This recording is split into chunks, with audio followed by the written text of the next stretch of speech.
Anyhow, I'm here, of course, on behalf of the National Academy's committee to assess the nation's native seed needs and capacities, as Sarah has already told you.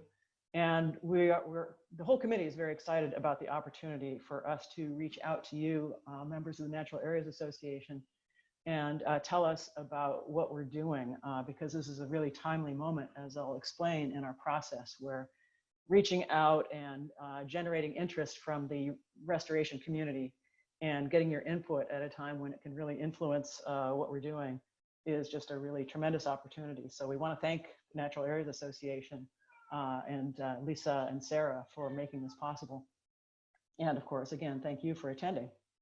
The National Seed Strategy for Rehabilitation and Restoration was launched in 2015 in the wake of Hurricane Sandy, which of course was in 2012. And I believe it was catalyzed by some emergency funding that resulted from Hurricane Sandy.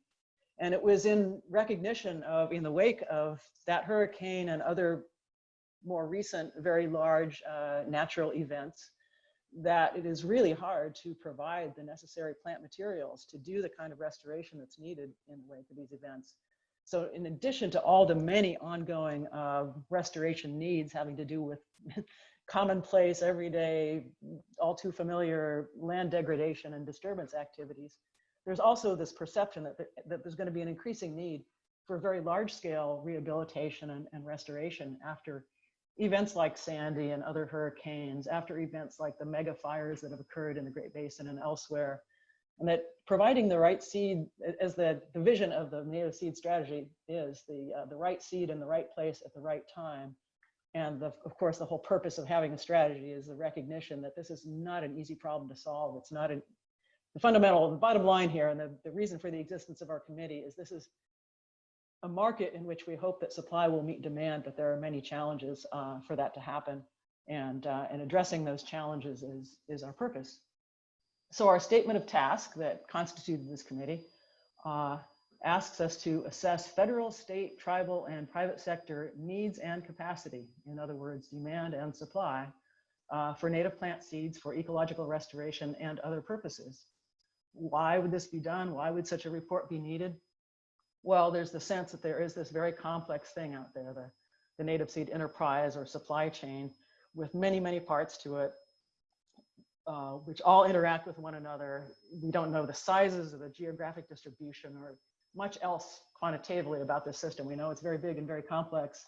And to get it to work better and to get demand to meet supply better is going to first require just characterizing it and then identifying some of the bottlenecks. And then ultimately, of course, the goal is for our committee to be able to make recommendations to improve the supply of native seed. And I will use language taken directly from the National Seed Strategy. The real focus is on what the strategy calls, quote, genetically appropriate native seed. And that is defined in the seed strategy. You can read the definition for yourself, but it involves things like the seeds being appropriately adapted to the locations in which they're going to be used. Also being genetically diverse enough to tolerate future changes such as climate change. Also being diverse enough in terms of species to support the functions of a relatively healthy native ecosystem.